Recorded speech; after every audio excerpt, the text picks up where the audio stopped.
Today we'll be looking at the poetry of Rupert Brooke. Now, I thought we were going to be starting the Metamorphoses by Ovid tonight, but last night when we finished up Lord Alfred Douglas's book, he called Rupert Brooke out really savagely. Now, Oscar Wilde, he said, was guilty of the sin of art for art's sake and in prioritizing style over sincerity. That is, writing something that sounds good even if you don't personally believe it or care. And Rupert Brooke, he accused of the sin of, just not using forms. So, like, rhyme and meter. Bosie was very into strict adherence to rhyme and meter. And in fact, that was one of the things I liked about his poetry, was all his interesting schemes. But this guy apparently does not do that, and Bosie named his name in his own book to say that he didn't do that. So let's just read his poetry, shall we? 1905 to 1908. Second best. Here in the dark, O heart, alone with the enduring earth and night and silence. And I need to change the participant mode. I'm so sorry. Just 1 second.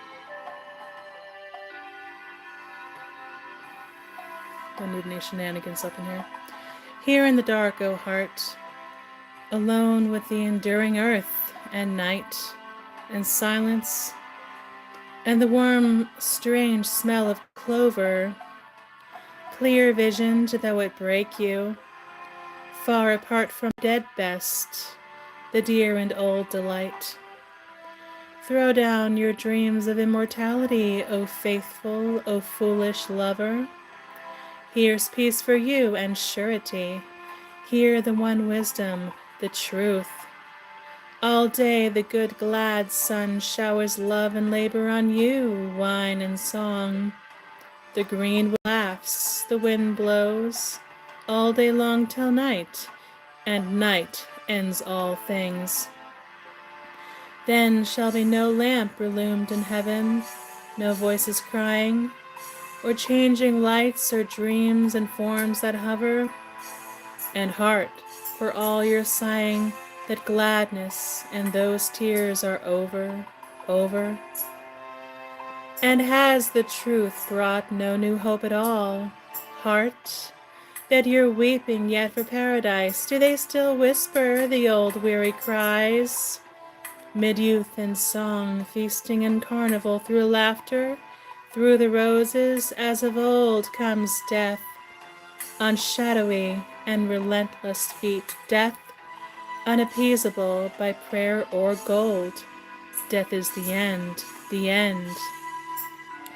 Proud then, clear-eyed and laughing, go to greet death as a friend.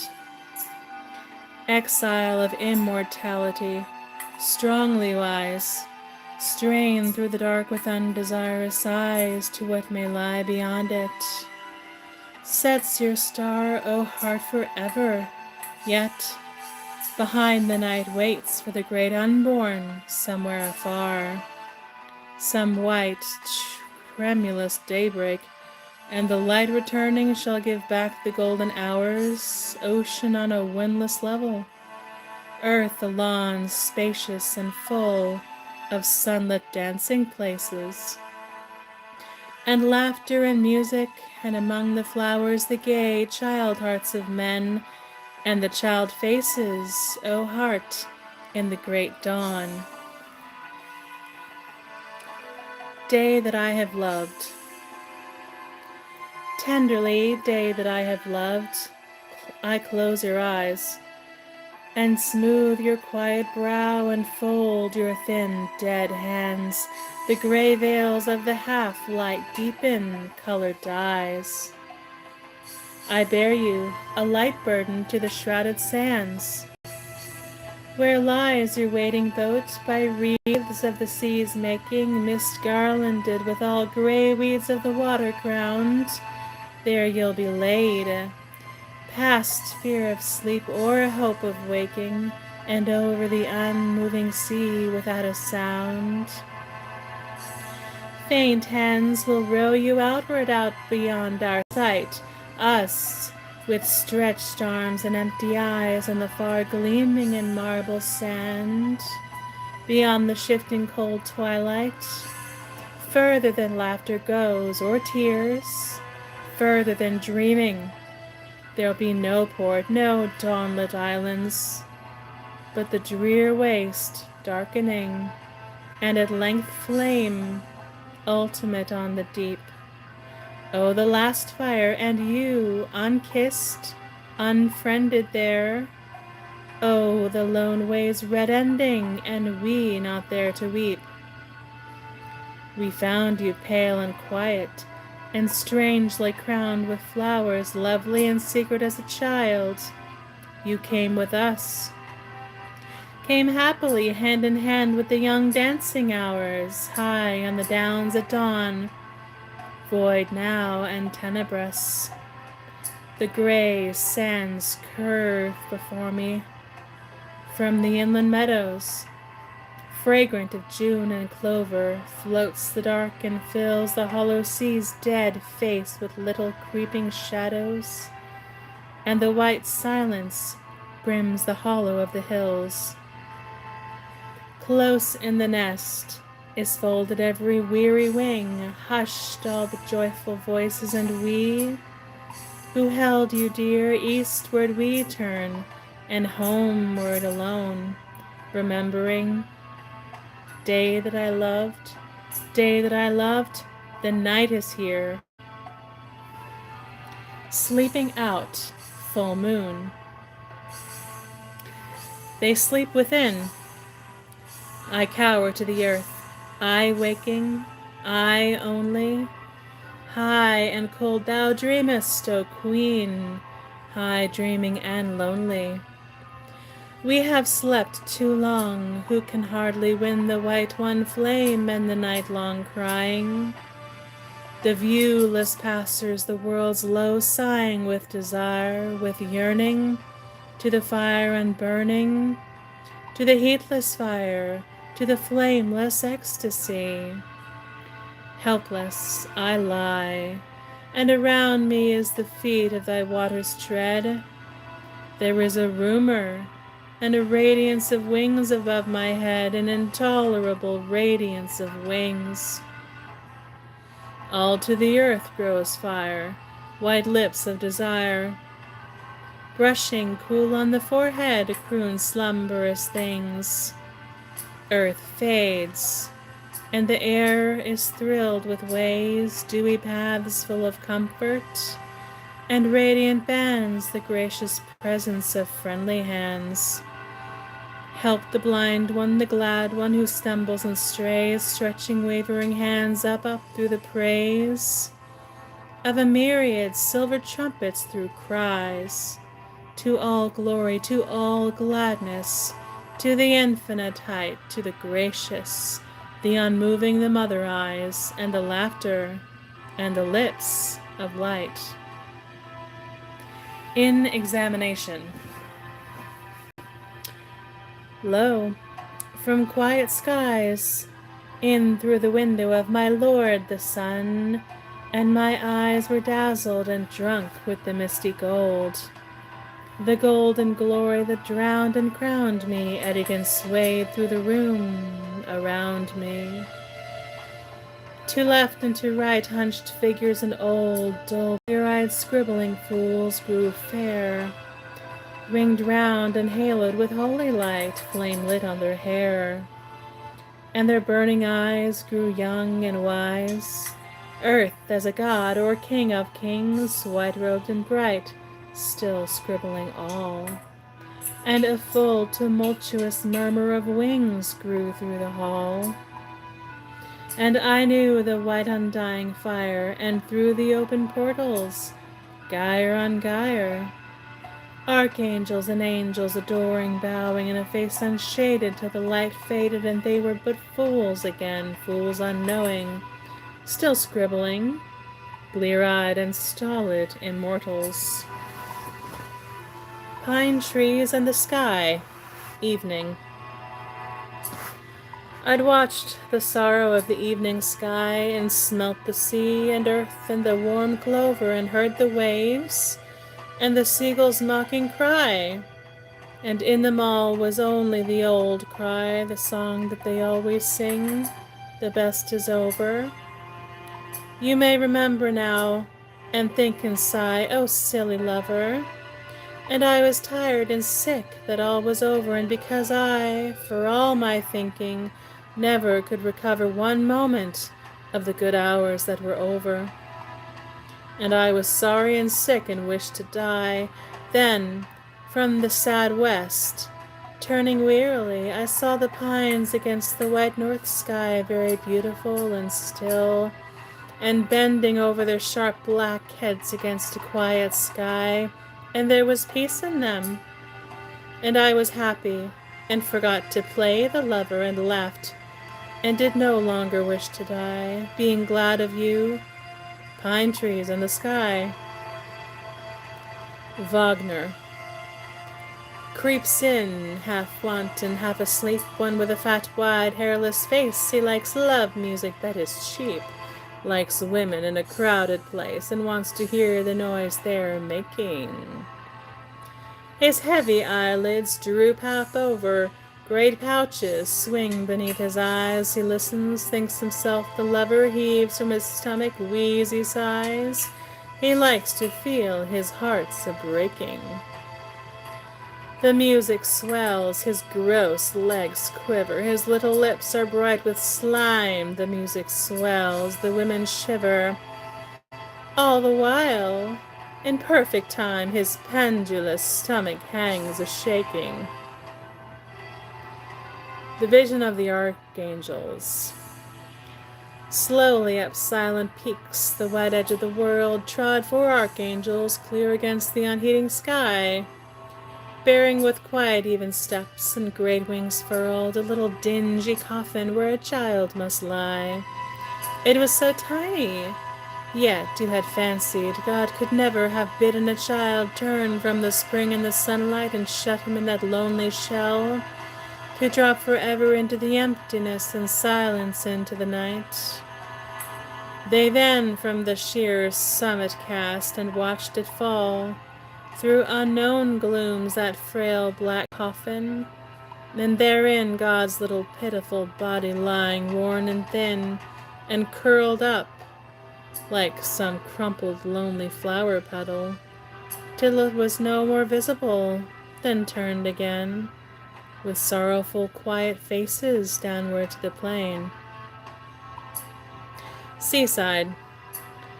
Swiftly out from the friendly lilt of the band, the crowd's good laughter, the loved eyes of men, I am drawn nightward. I must turn again, where, down beyond the low untrodden strand, there curves and glimmers outward to the unknown the old unquiet ocean. All the shade is rife with magic and movement. I stray alone here on the edge of silence, half afraid, waiting a sign. In the deep heart of me the sullen waters swell towards the moon, and all my tides set seaward. From inland leaps a gay fragment of some mocking tune, that tinkles and laughs and fades along the sand, and dies between the seawall and the sea. On the death of Smet, the hippopotamus goddess, song of a tribe of the ancient Egyptians, the priest within the temple. She was wrinkled and huge and hideous, she was our mother. She was lustful and lewd, but a god we had none other.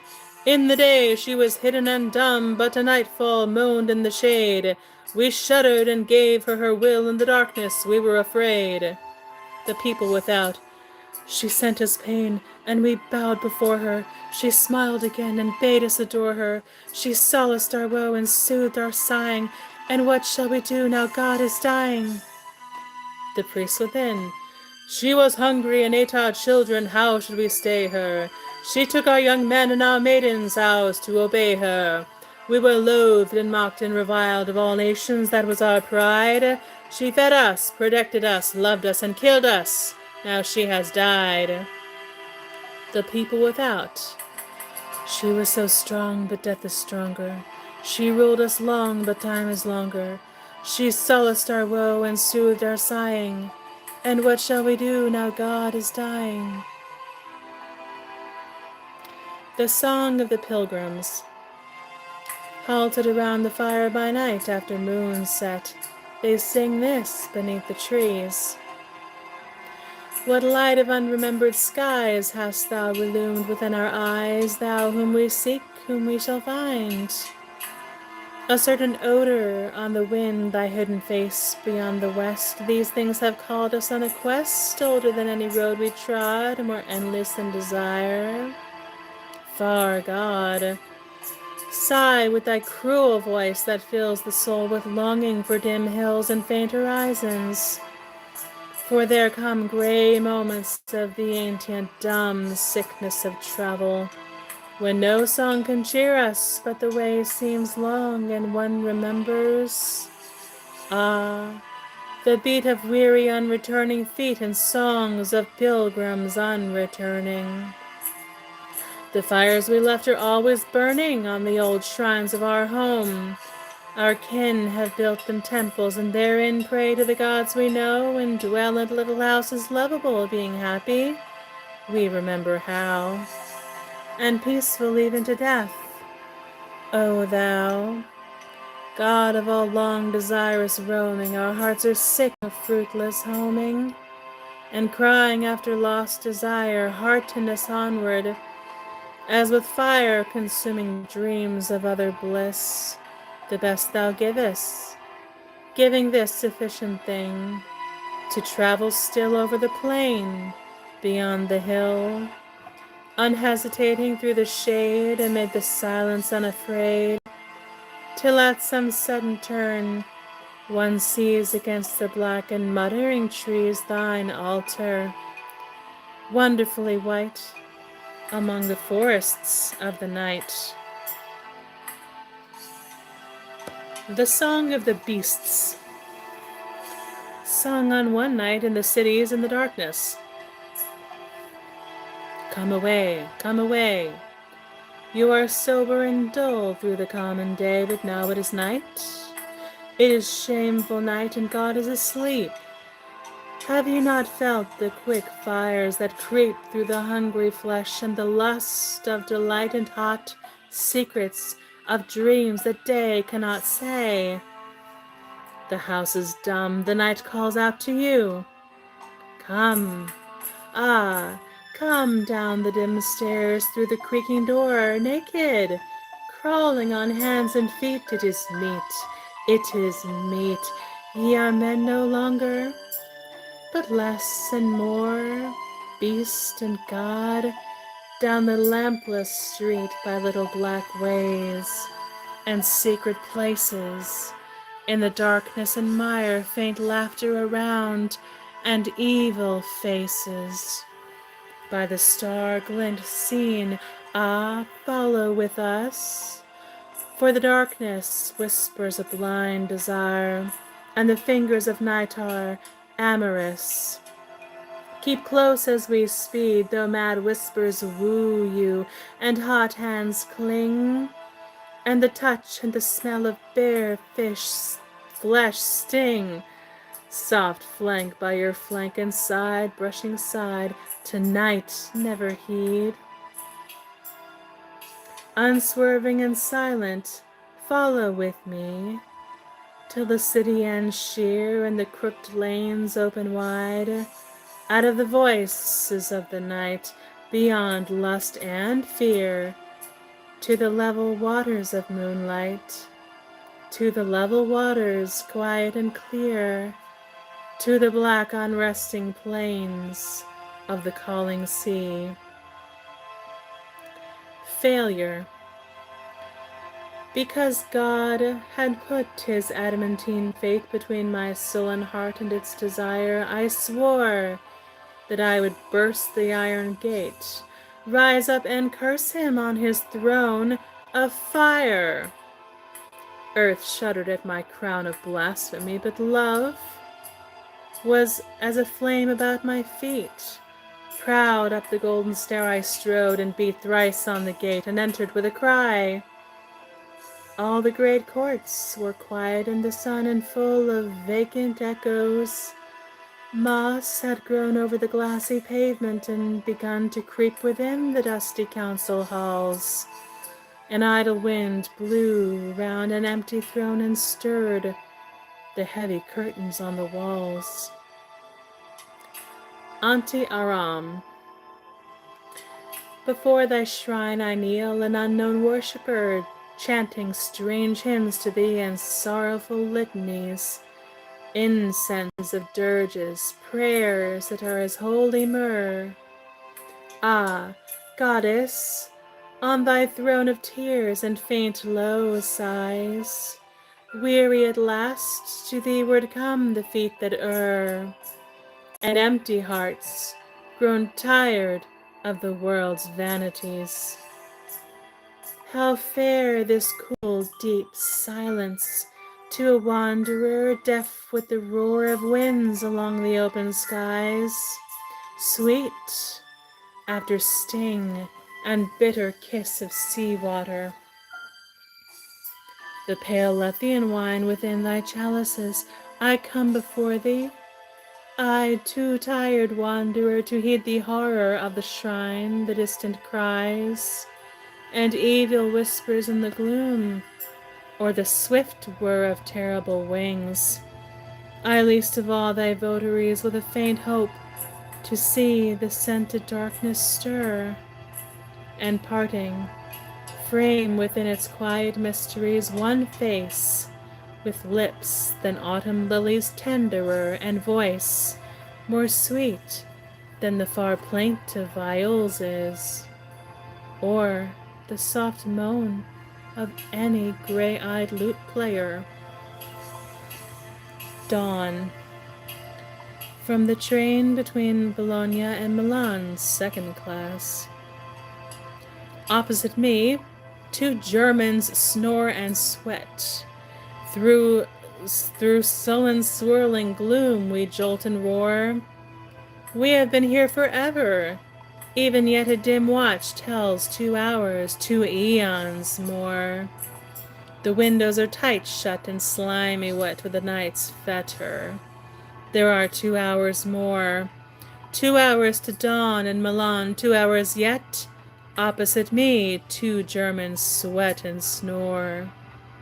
One of them wakes and spits and sleeps again, the darkness shivers. A wan light through the rain strikes on our faces, drawn in white. Somewhere a new day sprawls, and inside the foul air is chill and damp and fouler than before. Opposite me, two Germans sweat and snore. The call. Out of the nothingness of sleep, the slow dreams of eternity, there was a thunder on the deep. I came because you called to me. I broke the night's primeval bars. I dared the old abysmal curse, and flashed through ranks of frightened stars, suddenly on the universe. The eternal silences were broken. Hell became heaven as I passed. What shall I give you as a token? A sign that we have met at last? I'll break and forge the stars anew, shatter the heavens with a song, immortal in my love for you, because I love you very strong. Your mouth shall mock the old and wise. Your laugh shall fill the world with flame. I'll write upon the shrinking skies the scarlet splendor of your name, till heaven cracks and hell thereunder dies in her ultimate mad fire, and darkness falls with scornful thunder of dreams of men and men's desire. Then only in the empty spaces Death, walking very silently, shall fear the glory of our faces through all the dark infinity. So clothed about with perfect love, the eternal end shall find us one, alone above the night above, the dust of the dead gods alone. The wayfarers. Is it the hour? We leave this resting place made fair by one another for a while. Now for a Godspeed, one last mad embrace. The long road then, unlit by your faint smile. Ah, the long road, and you so far away. Oh, I'll remember. But each crawling day will pale a little your scarlet lips. Each mile dull the dear pain of your remembered face. Do you think there's a far border town somewhere, the desert's edge, last of the lands we know? Some gaunt eventual limit of our light in which I'll find you waiting, and we'll go together, hand in hand, out there into the waste we know not, into the night. The beginning. Some day I shall rise and leave my friends and seek you again through the world's far ends. You whom I found so fair, touch of your hands and smell of your hair. My only God in the days that were, my eager feet shall find you again. Though the sullen years and the mark of pain have changed you wholly, for I shall know, how could I forget having loved you so? In the sad half-light of evening, the face that was all my sun rising. So then at the ends of the earth I'll stand, and holding you fiercely by either hand, and seeing your age and ashen hair, I'll curse the thing that once you were, because it is changed and pale and old, lips that were scarlet, hair that was gold. And I loved you before you were old and wise, when the flame of youth was strong in your eyes, and my heart is sick with memories. 1908 to 1911. Sonnet. Oh, death will find me long before I tire. Oh, death will find me long before I tire of watching you, and swing me suddenly into the shade and loneliness and mire of the last land, there waiting patiently. One day I think I'll feel a cool wind blowing, see a slow light across the Stygian tide, and hear the dead about me stir unknowing and tremble, and I shall know that you have died, and watch you, a broad-browed and smiling dream, pass light as ever through the lightless host, quietly ponder, start, and sway, and gleam, most individual and bewildering ghost, and turn and toss your brown delightful head amusedly among the ancient dead. Sonnet. I said I splendidly loved you. It's not true.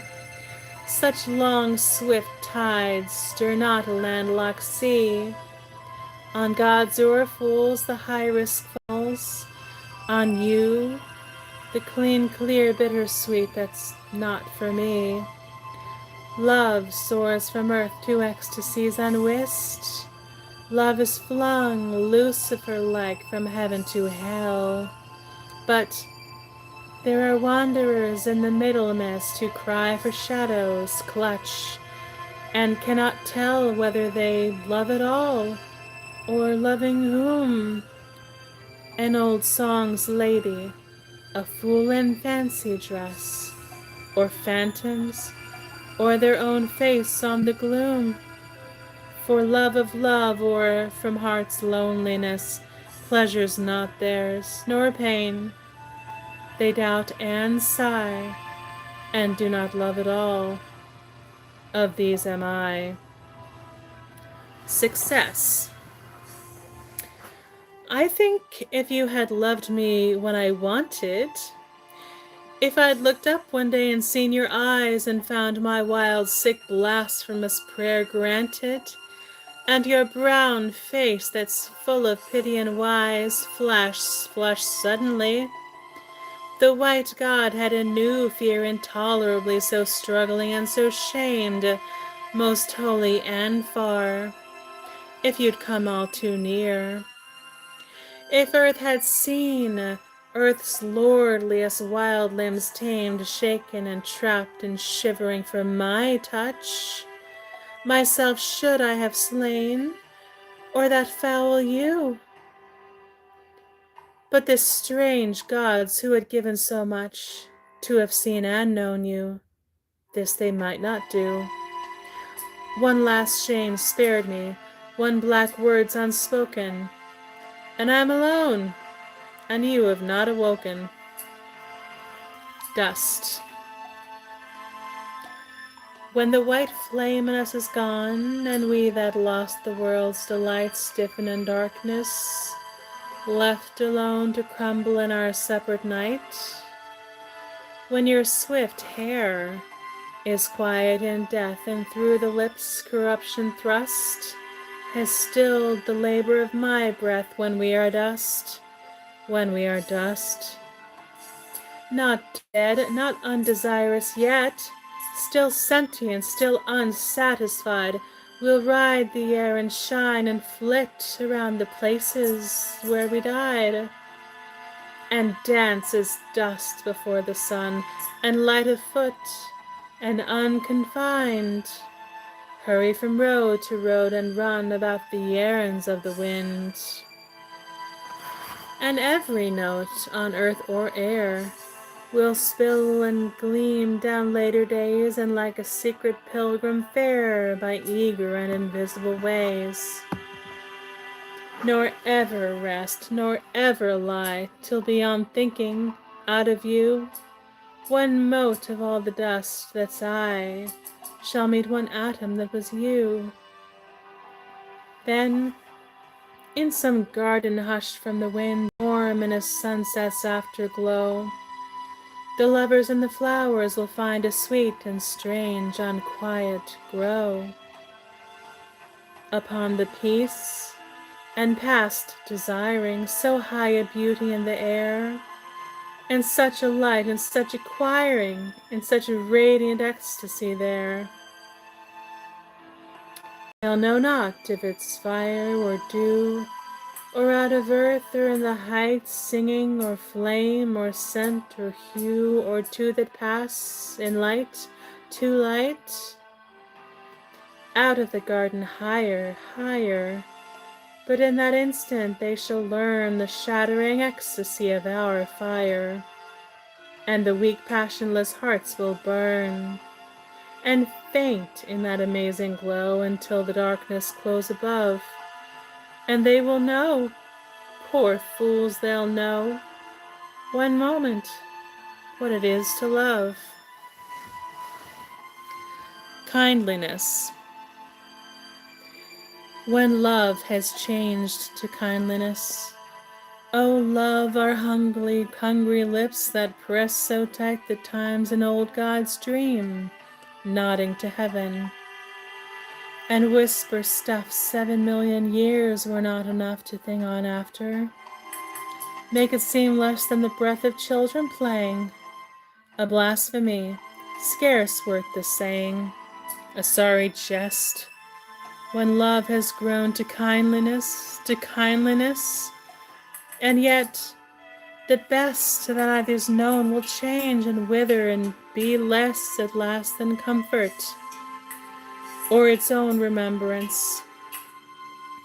And when some caress, tendered in habit, once a flame all heaven sang out to, Wakes the shame unworded in the steady eyes we'll have that day. What shall we do? Being so noble, kill the two who've reached their second best. Being wise, break cleanly off and get away. Follow down other windier skies. New lures alone? Or shall we stay, since this is all we've known? Content in the lean twilight of such day, and not remember, not lament? That time was all is over, and hand never flinches, brushing hand, and blood lies quiet for all you're near, and it's but spoken words we hear where trumpets sang, when the mere skies are stranger and nobler than your eyes, and flesh is flesh was flame before, and infinite hungers leap no more in the chance swaying of your dress, and love has changed to kindliness. Mummia. As those of old drank mummia, as those of old drank mummia, to fire their limbs of lead, making dead kings from Africa stand pandar to their bed. Drunk on the dead and medicined with spiced imperial dust, in a short night they reeled to find 10 centuries of lust. So I, from paint, stone, tale, and rhyme, stuffed love's infinity, and sucked all lovers of all time to rarefy ecstasy. Helen's the hair shuts out from me, Verona's livid skies, gypsy the lips I press, and see 2 Antonies in your eyes. The unheard, invisible, lovely dead lie with us in this place, and ghostly hands above my head close face to straining face. Their bloods whine along our limbs, their whispering voices wreathe savage, forgotten, drowsy hymns under the names we breathe. Woven from their tomb and one with it, the night wherein we press, their 1,000 pitchy pyres have lit your flaming nakedness. For the uttermost years have cried and clung to kiss your mouth to mine, and hair long dust was caught, was flung, hand shaken to hand divine. And life has fired, and death not shaded, all time's uncounted bliss, and the height of the world has flamed and faded. Love, that our love be this. The fish. In a cool, curving world, he lies and ripples with dark ecstasies. The kind, luxurious lapse in steel shapes all his universe to feel and know and be. The clinging stream closes his memory, glooms his dream, who lips the roots of the shore and glides superb on returning tides.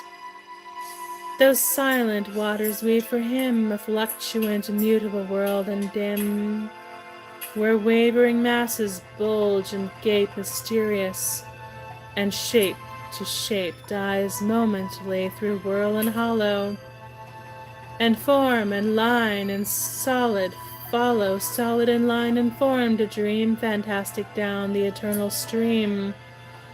An obscure world, a shifting world, bulbous or pulled to thin or curled or serpentine or driving arrows or serene slidings or march narrows. There slipping wave and shore are one, and weed and mud, no ray of sun, but glow to glow fades down the deep, as dream to unknown dream and sleep. Shaken translucency illumes the hyaline of drifting glooms. The strange, soft-handed depth subdues, drowned colored there, but black to hues, as death to living decomposes.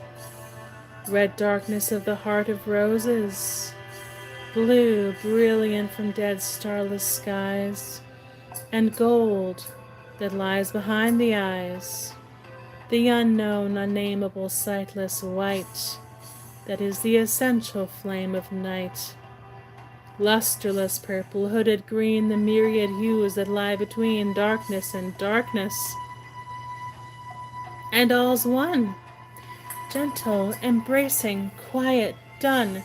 The world he rests in, world he knows, perpetual curving, only grows an eddy in that ordered falling. A knowledge from the gloom, a calling, weed in the wave, gleam in the mud. The dark fire leaps along his blood. Dateless and deathless, blind and still, the intricate impulse works its will. His woven world drops back, and he sans providence, sans memory, unconscious and directly driven, fades to some dank, sufficient heaven. A world of lips, a world of laughter, where hope is fleet and thought flies after, of lights in the clear night, of cries that drift along the wave and rise, thin to the glittering stars above. You know the hands, the eyes of love, the strife of limbs, the sightless clinging, the infinite distance and the singing, blown by the wind, a flame of sound, the gleam, the flowers, and vast around the horizon and the heights above. You know the sigh, the song of love. But there the night is close, and their darkness is cold and strange and bare, and the secret deeps are whisperless, and rhythm is all deliciousness. And joy is in the throbbing tide whose intricate fingers beat and glide in felt bewildering harmonies of trembling touch. And music is in the exquisite knocking of the blood. Space is no more under the mud. His bliss is older than the sun. Silent and straight the waters run, the lights, the cries, the willows dim, and the dark tide are one with him. Thoughts on the shape of the human body. How can we find? How can we rest? How can we, being gods, win joy or peace, being man?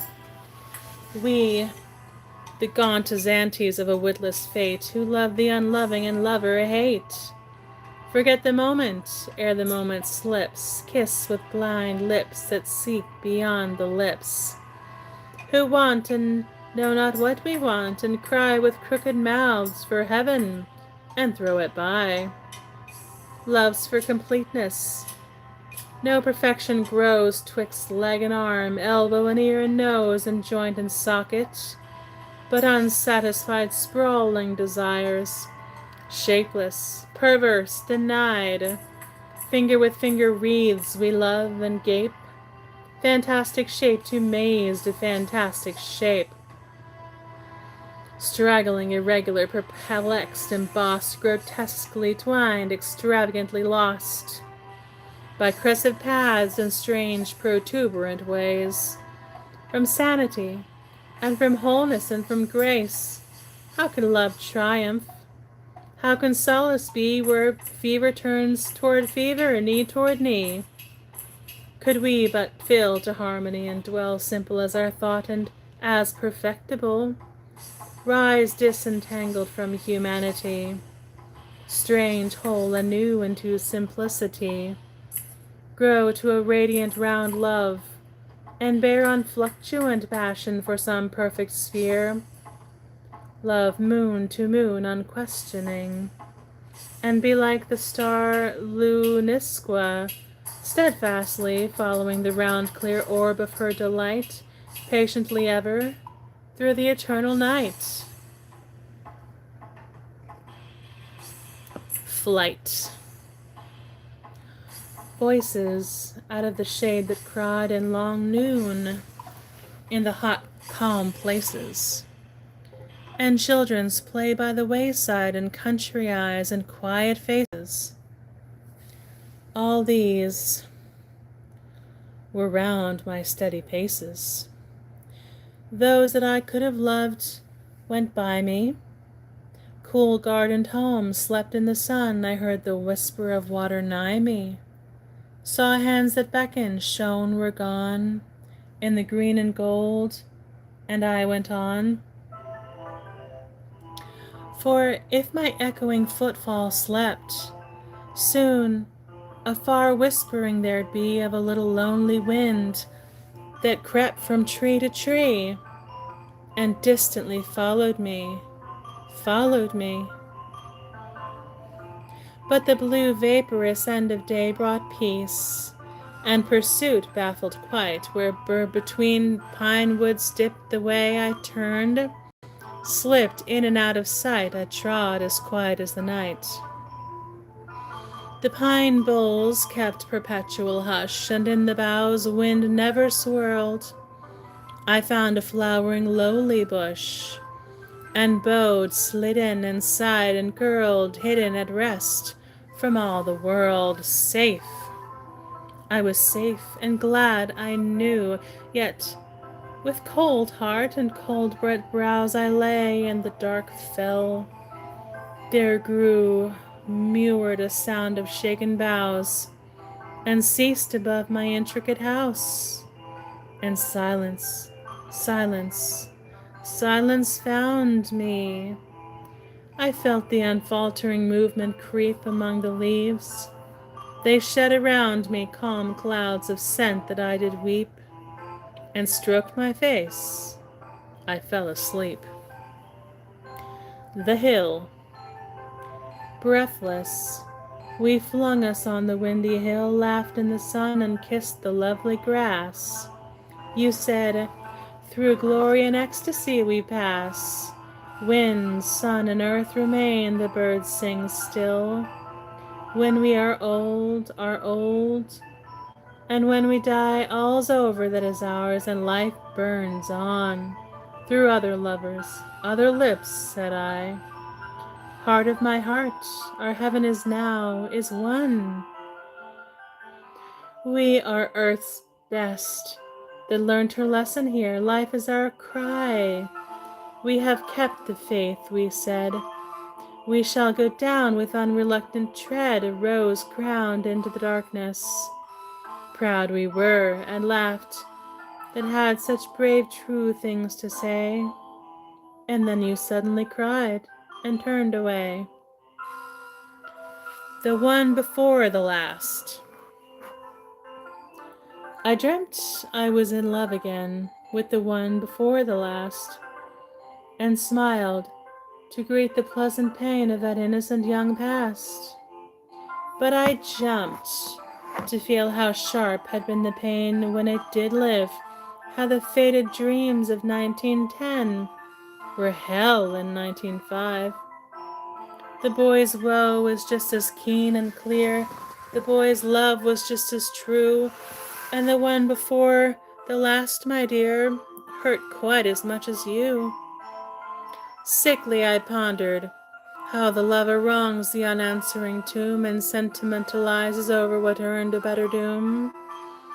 Gently he tombs the poor dim last time, strews pinkish dust above, and sighs, the dear dead boyish pastime. But this, ah God, is love.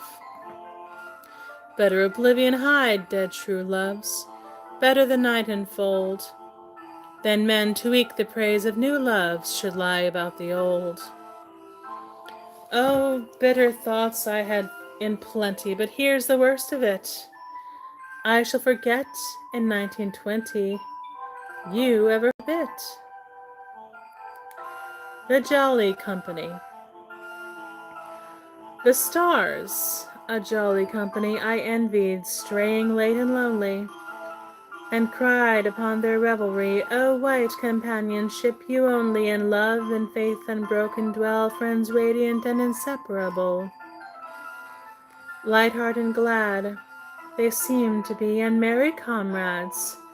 Even so God out of heavens may laugh to see the happy crowds, and never know that in his lone obscure distress each walketh in a wilderness. But I, remembering, pitied well, and loved them, who with lonely light in empty infinite spaces dwell disconsolate. For all the night I heard the thin gnat voices cry, star to faint star across the sky.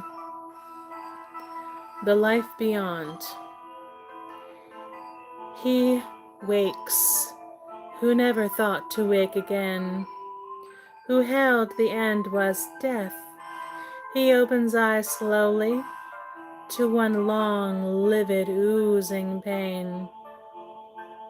Plain, closed down by the strange eyeless heavens, he lies and waits. And once, in timeless sick surmise through the dead air, heaves up an unknown hand like a dry branch. No life is in that land, himself not lives, but is a thing that cries, an unmeaning point upon the mud, a speck of moveless horror, an immortal one cleansed of the world, sentient and dead, a fly fast stuck in gray sweat on a corpse's neck. I thought when love for you died I should die. It's dead. Alone, most strangely, I live on. Lines written in the belief that an ancient Roman festival of the dead was called Ambrivalia. Swings the way still by hollow and hill, and all the world's a song. She's far, it sings me, but fair, it rings me. Quiet, it laughs, and strong. Oh, spite of the miles and years between us, spite of your chosen part, I do remember, and I go with laughter in my heart. So above the little folk that know not, out of the white hill town, high up I clamber, and I remember, and watch the day go down. Gold is my heart, and the world's golden, and one peak tipped with light, and the air lies still about the hill with the first fear of night. Till mystery down the soundless valley thunders, and dark is here, and the wind blows, and the light goes, and the night is full of fear. And I know one night, on some far height, in the tongue I never knew, I yet shall hear the tidings clear from them that were friends of you. Then I'll call the news from hill to hill, dark and uncomforted, earth and sky and the winds, and I shall know that you are dead. I shall not hear your trentals, nor eat your arval bread, for the kin of you will surely do their duty by the dead. Their little dull, greasy eyes will water, they'll paw you and gulp afresh. They'll sniffle and weep, and their thoughts will creep like flies on the cold flesh. They will put pence on your gray eyes, bind up your fallen chin, and lay you straight, the fools that loved you because they were your kin. They will praise all the bad about you and hush the good away, and wonder how they'll do without you, and then they'll go away. But quieter than one sleeping, and stranger than of old, you will not stir or weeping, you will not mind the cold. But through the night the lips will laugh not, the hands will be in place, and at length the hair be lying still about the quiet face. With snuffle and sniff and handkerchief and dim and decorous mirth, with ham and sherry, they'll meet to bury the lordliest lass of earth. The little dead hearts will tramp ungrieving behind, alone riding you. The heart so high, the heart so living, heart that they never knew. I shall not hear your trentals, nor eat your arval bread, nor with smug breath tell lies of death to the unanswering dead. With snuffle and sniff and handkerchief, the folk who loved you not will bury you, and go wandering back home, and you will rot. But laughing and halfway up to heaven, with wind and hill and star, I yet shall keep before I sleep your Ambrivalia. Let's leave it there for tonight. that was interesting. He talks about death a lot, but there are some fun, I don't know, aggressive type poems in here. Yeah, okay. This was a long video. Thank you for letting me read to you. Please check the description for where to buy my art and my channel page for where to send me a one-time donation. And I'll see you later.